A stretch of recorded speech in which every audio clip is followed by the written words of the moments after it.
Қайырлы күн достар, арнама қош келдіңіздер. Сіздермен толқын. Мен бүгін сіздермен асқабақ қосылған өзбекше самсаны жасалу жолымен бөлісемін.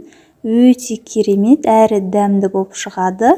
Дәл осы видеодағыдай қытырлақ болып, қатпарлы болып шығады. Мен видеомды соңына дейін қарап, арнама тіркеліп, қолдау көрсетіп кетіңіздер. Ең алдымен ұнымызды електен өткізіп, ыдысымызға салып аламыз. Және салқын 300 мл судың үстінен 1 шай қасық тұз салып, жақсылап араластырамыз. Және ұнымыздың үстінен құйып жібереміз. 1 шай қасық 9% уксус саламыз. Ерітілген сары майымызды саламыз. Енді осыны жақсылап араластырып, сосын қолымызбен қамыр илейміз. Біздің қамырымыз кішкене қаттылау болып шығу керек. Қамырымызды илеп болдық. Осындай кішкене қатты қамыр шығады. Енді бұны целлофан пакетке салып 15-20 минутқа қалдырамыз. Жақсылап үйі қанып демалғанша. 20 минуттай демалды.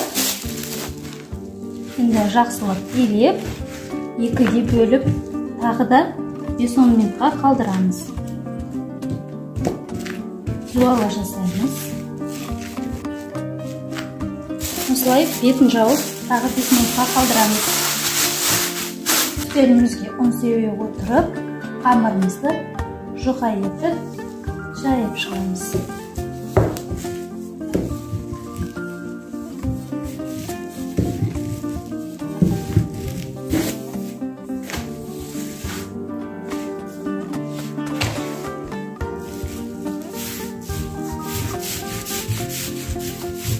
Бірінші қамырымызды жайып болдық. Енді бұны бір жерге қоя тұрамыз да, екінші қамырымызды осылай жайып аламыз. Біз екінші қамырымызды да жайып болдық. Енді оның үстінен ерітілген сары майымызды бір келке етіп жағып шығамыз. Майымызды жағып болдық. Енді екінші қамырымызды жаңағы бірінші қамырдың үстіне қойып шығамыз.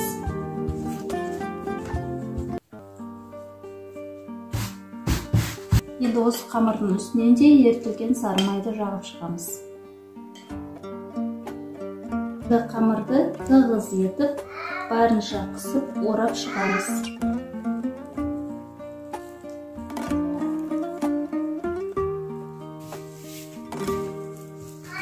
Қамырымызды осылай ораймыз, ішіндегі ауалардың бәрі шығу үшін.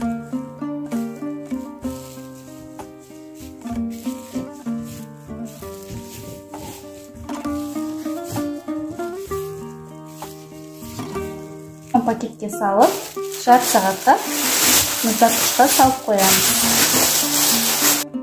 Енді самсамыздың салмасын дайындаймыз. Алдымен асқабағымызды бөліктерге бөліп, ішін тазалап аламыз.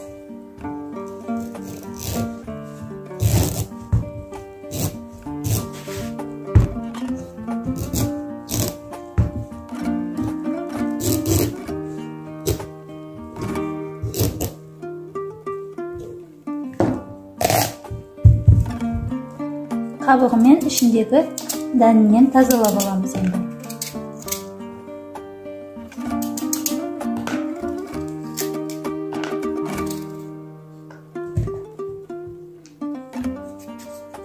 Қабақтың бәрін қабығын ашып алдық. Енді ұсақтап турап шығатын боламыз.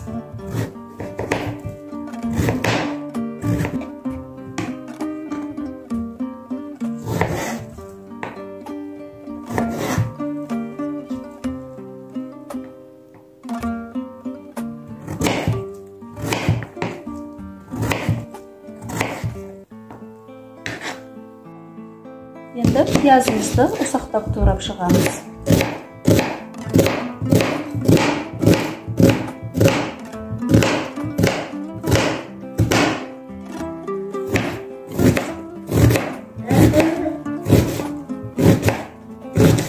Пиязымызды турап болғаннан кейін, қойдың құйрық майы мен іш майын ұсақтап турап саламыз.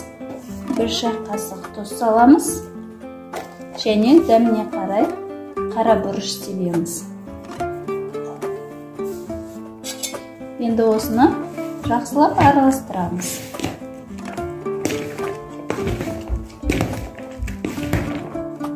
Енді қамырымызды дөңгелектеп кесіп шығамыз.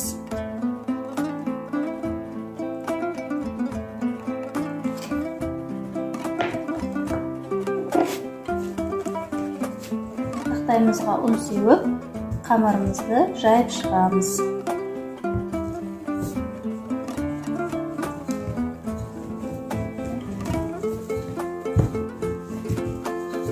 Ортасына емес, екі шетіне көбірек күш түсіреміз.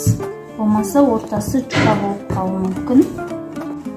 Самсамызға енді салмасын салып шығатын боламыз. Біраз қасықтан.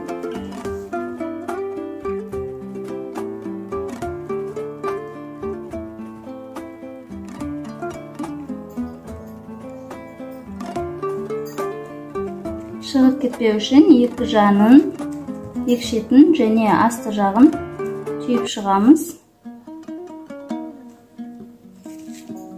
Неке осылай төрт бұрышты қылып, барлығын бірдей етіп түйе береміз. Қалауыңыз бойынша үш бұрышты немесе гүлді етіп түйелеріңізге болады, әркімнің өзінің қалауы бойынша.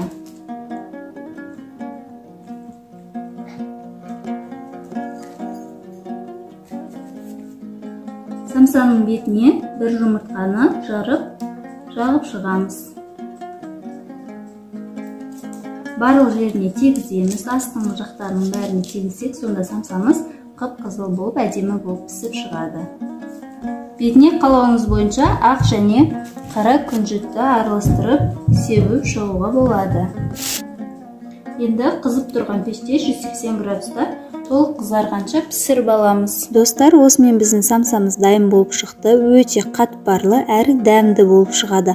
Алдағы уақытта да менің түрлі рецепттерімді жіберіп алғыларыңыз келмесе, менің арнама тіркеліп, қоңырауша батырмасын басып қойыңыздар. Егер мен әдісім ұнаса, пікір білдіріп кетіңіздер және өз әдістеріңізді пікірде қалдырып кетіңіздер. Мен барлығын мұқият оқып шығатын боламын. Сау, сәлемете болыңыздар.